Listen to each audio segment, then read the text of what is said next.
Hey traveler, I hope this letter finds you well in Inazuma. Is Bal as accommodating as me? And old man Gio? I doubt it. Anyways, I remembered something, an old friend, and I'd like to introduce you to her. Don't worry, something good will happen. Just one more question. Do you still have the pieces of your strange sword? Signed, Venti the Bard. This letter had arrived a few days ago, and Ether could not stop thinking about it. Ever since he and his sister were confronted with the sustainer of heavenly principles, his beloved sword had been shattered into 4 equally sized pieces. He had been carrying them with him for what felt like an eternity. That the prospect of ever getting it repaired almost left his mind. Werner, the blacksmith of Mondstadt, had assured him this metal was so resistant to heat he would not be able to reforge it. Using a waypoint, he immediately teleported to the City of Freedom, after Her Excellency Kokomi granted him permission to do so. It took Ether mere minutes to find the Bard. It was really early, which meant he was most likely passed out drunk inside the Angel's share.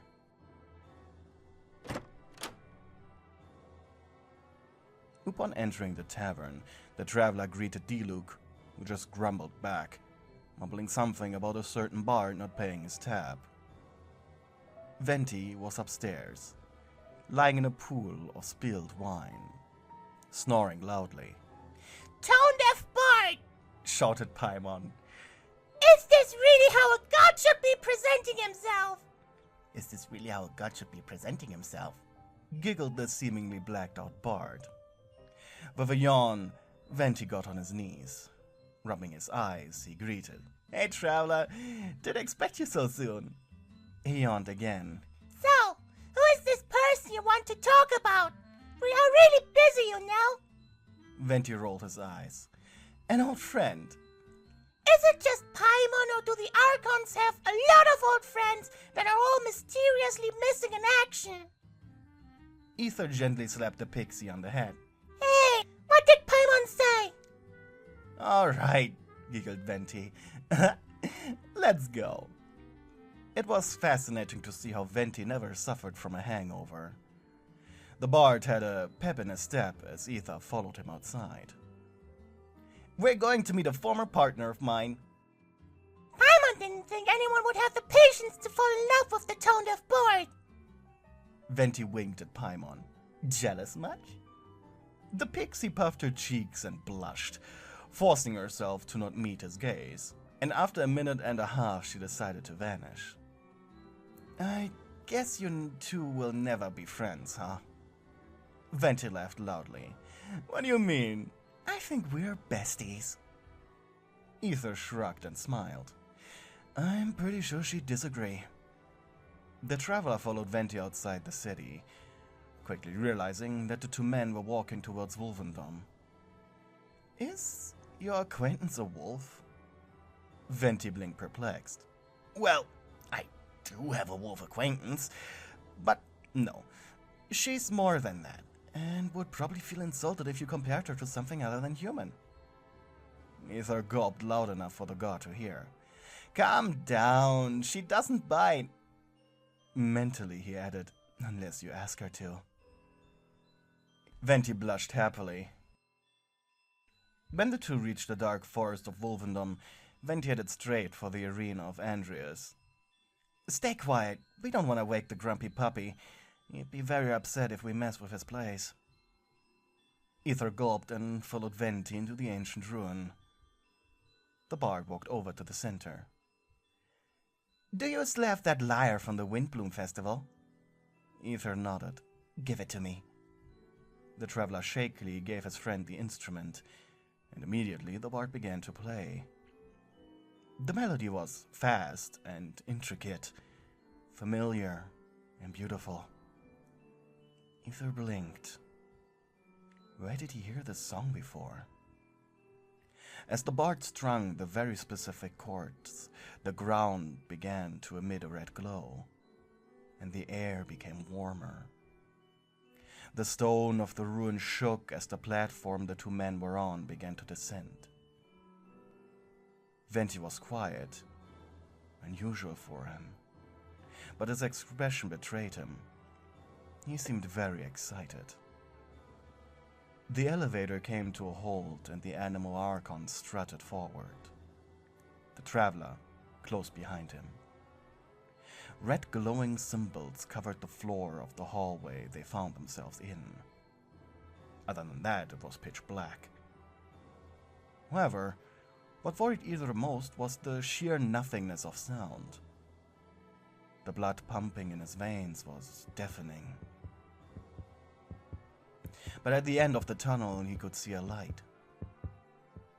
Ether opened his mouth to once again wonder where they were going, but his voice just wouldn't come out. He blinked in confusion. But before he could tap on the bard's shoulder for an explanation, they stepped through the threshold. "Ah," said Venti. "Finally! I thought I was gonna die being unable to talk for so long."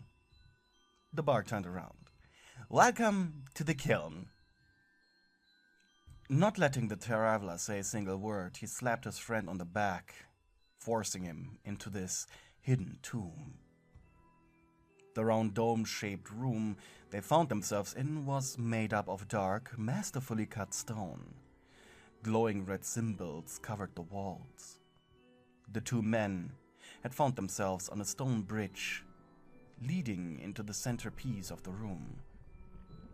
A round stone platform with a pool of bubbling magma quietly stood there. What is this place? The air was hot and dry. The traveler gulped as he looked into the abyss under the bridge. "The kiln! I just told you." The animal god sighed. "Okay, before we try waking her, I'll explain." The bard inhaled. "Long ago, when the Archon War waged, I was in love.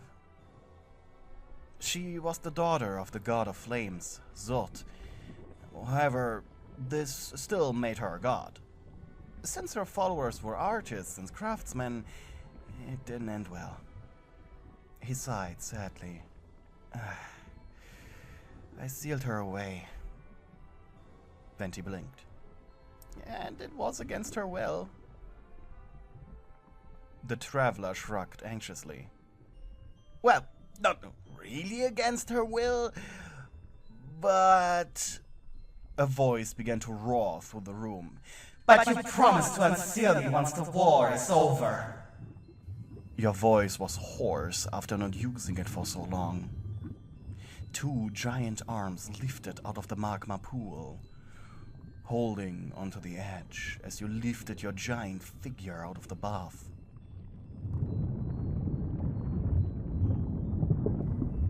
The traveler fell backwards, not expecting a giantess to emerge. Your body was made up of dripping lava, rocks, and obsidian. Your hair molded out of molten rock, and your eyes nothing more than two giant glowing red orbs. Venti anxiously scratched the back of his head. I fell asleep." You tilted your head. "Are you making fun of me, Barbatos?" Venti raised both hands in defense. I really am not. Dvalin was bad too. Trust me." You slammed your lower arms on the platform to be more comfortable. "So the oversized crocodile is still alive," you said. Venti tapped his foot on the ground. I'm sorry." You raised your body up to your navel and angrily stared down at him. "The god of freedom." You clapped your hands mockingly, sending bellowing shockwaves through the dome, once again throwing the traveler on the ground. After retaking your previous position, you turned your attention to the other intruder. "And who is that?" I'm a traveler. And Venti said you could repair my sword." Ether was afraid. You raised your fiery eyebrows. I Every blacksmith in Lewd, Mondstadt, and Inazuma, none of them are able to even work with the blade. Your interest was awoken. Can you fix it? You laughed. Of course, little mortal. Just... why would I do that? Ether went quiet. Because, said Venti, because you're the goddess of creativity, muse of the forge, patron saint of craftsmen. You smiled. You flatter me, Barbatos, but I still haven't forgiven you. Venti sighed and looked at the ground. How do you want me to atone? You blinked. Your words hold sincerity, Barbatos. I'm not used to that. You suppressed a mocking chuckle. Admittedly, I'm not used to any interaction at this point, Barbatos. Venti's lips trembled. Hand me the sword, old traveler. You placed your red glowing hand on the platform. Slowly, Ether approached your larger-than-life hand. The closer he got, the hotter the air became. He couldn't help but profusely sweat. Your hand was simply too hot. So instead of placing the pieces, he simply dropped them. Instantly, the metal pieces were absorbed into the viscous magma of your body. You leaned back, inspecting the pieces that were now floating inside you. Interesting. They are barely affected by my heat. You placed a hand on your chin and thought. This will take a while. Venti suddenly fell on his knees. Oh, thank you, he sobbed. You blinked and leaned back forward. You had a weakness for this man. Seeing him cry like that, it hurt you. But you were still too angry to just let him get away with forgetting about you. Traveler, you are excused. You may leave if you so desire. The traveler bowed respectfully. Thank you. With a slight shiver, Ether left over the bridge back into the tunnel to the outside. Now it was time for Barbatos. Quietly you submerged yourself into the liquid, only to climb out of it seconds later in your human form. A thin toga covering your body. Despite your new form, you still were taller than the bard, and coldly you stared down at him, and opened your mouth. Do you know how it feels? Venti didn't answer. You huffed and crossed your arms. What happened while I was out of commission?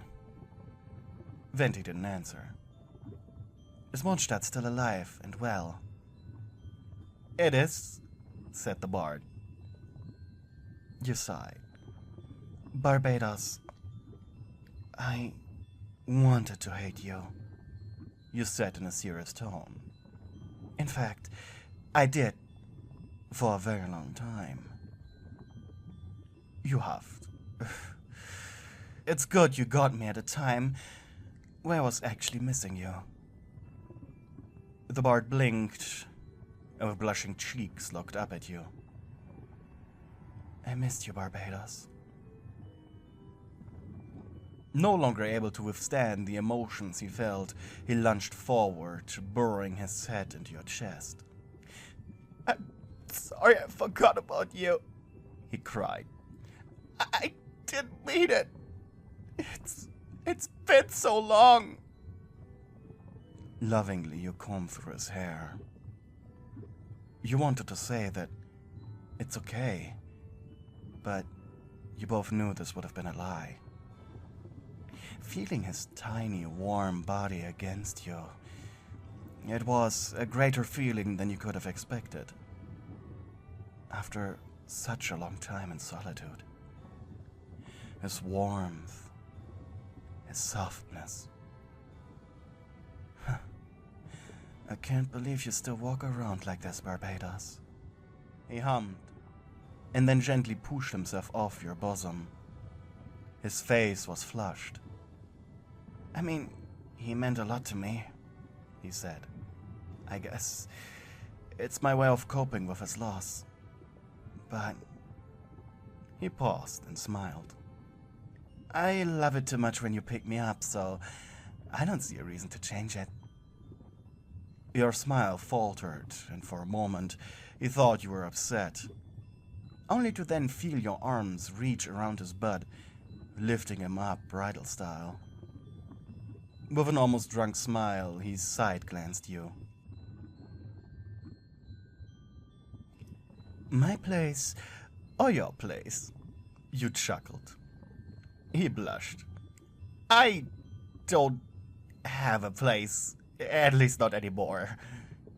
You blinked. Are you serious? I sleep in a tavern. Also, your place no longer exists as well. You unceremoniously dropped him. Ouch, he said. Venti scratched the back of his head and opened his eyes, only to be greeted by your face, only mere inches away from him. He forced a smile and innocently asked, "What are you doing?" You went down to his ear, nibbling it a little before saying, "I'm going to let out a couple of 100 years of sexual frustration on you." You could see his body freeze for a moment, until the realization hit him like the hammer of a Fatui skirmisher. He grinned. "I have a few 100 years stored up myself," he whispered in response. Your hands reached forward as you began to unbutton his shirt, and he gently pushed you to the side so he could get on top of you, hands now sliding up your hips. "Oh, you were always so hands-on," you muttered. He smirked. "How can anyone be hands-off with a beauty like you?" You narrowed your eyes. "You're quite the charmer still, Barbados." He chuckled, his hands finally having reached your face, gently caressing your cheeks. "Such is the power of the animal god of freedom." Gently he pulled your face to his lips, warm and soft. You smiled internally upon recognizing the taste of wine on his tongue. The slimy organ was quick to move around inside your mouth, as if right now he was tasting the tastiest treat he ever got. After a minute, you took hold of his shoulders. He opened his eyes and separated from you, a thin line of spit connecting the both of you. With a smirk, you said, "Did you really think I'll let you take control over this?" With minimal effort, you rolled him over, switching positions. He averted your gaze with a flustered whimper. "You're so cute when you're under me like that, Barbados." You whispered seductively and got closer to him. "Let's make love until the moonlight shines upon your church."